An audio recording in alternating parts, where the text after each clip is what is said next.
Hello and welcome to the second devlog of me creating my own game in Unity. In this video I implement the shooting mechanics, create a dialogue system and trading system, and finish by adding in the enemy AI. Let's begin. First up, I started implementing the weapon system into the game. For this, I quickly stole a gun sprite and converted it to pixel art. I then positioned the gun onto the player and added a fire point, which is the location where the bullets will spawn.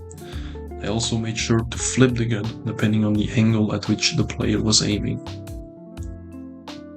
Following this, I got the bullet spawning to work as well, which led to some pretty cool graphics.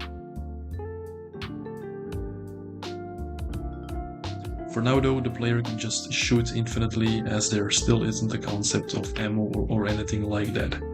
Forgetting this for the time being, I made the bullets rotate the trees by 90 degrees, and I also got the sounds to work. When switching ammo types, I also added a reload sound. In the previous video, I said that the first thing I'd be working on was the UI. The updated version can be seen here. The main menu also get a new look. Again, the current UI as well as the all graphics are just temporary, since I intend on not having the game look like that. I just don't have the experience yet to craft beautiful looking games.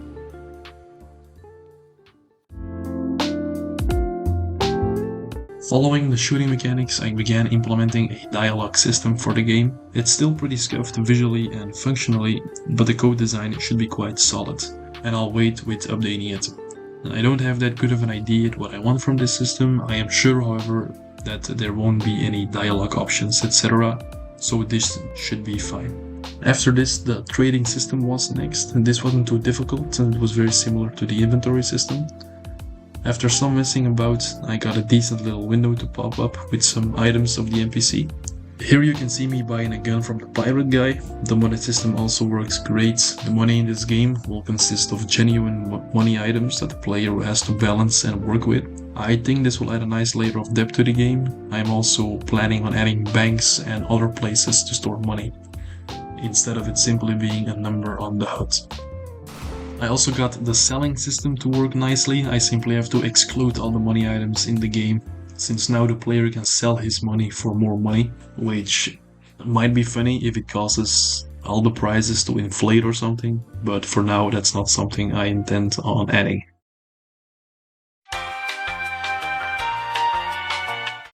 For the last part of the video, I want to show the progress that I have made on the enemy AI.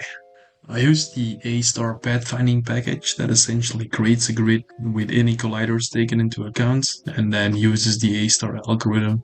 After getting the basics to work, I managed to get the enemy following the player. I then used a state machine to implement all of the behavior.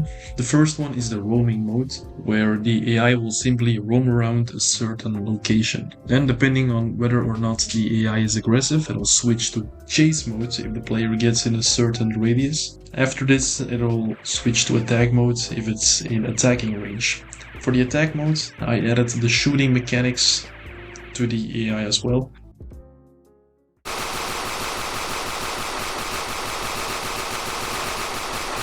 This was mostly a copy-paste from the player's gun manager. I then added a health bar that shows up only if the enemy is not at full health. I then wanted to add a looking for cover and a firing from cover mode. To find cover, the AI will scan its environment using raycasts. Where these raycasts hit an obstacle, another raycast will be sent out in the direction of the player. If these new raycasts cannot hit the player, a cover position has been found and the AI will move towards it. After this, the firing from behind cover mode works by sending out raycasts in a circle and seeing if from any of the collisions we can hit the player. If we can, move towards it and enter attacking mode. For now, I will stick with these simple behaviors until the game has progressed a bit more. In the future, I intend to add a guard and patrol mode. These will be managed by so-called formations. I could, for example, make a formation of 4 NPCs, and when one gets attacked, 2 will find cover and the others fire at the player. Once the others have cover, they will start firing from their cover and the other 2 will find will find cover. These sorts of tactics will make the AI seem a lot more intelligent than it is. Implementing a patrol mode will also be easier with these formations. In the end, this is what we've got. Loading in the game, a couple of NPCs are roaming around. One of them is aggressive, and I think by carefully tweaking the health and ammo settings, this one guy, with its rather stupid tactics, could already provide a decent challenge to the player. In the next devlog, I hope to find the proper name for the game, as well as start on its visual side a little bit. Anyway, I hope you enjoyed the video, and thank you so much for watching. Goodbye.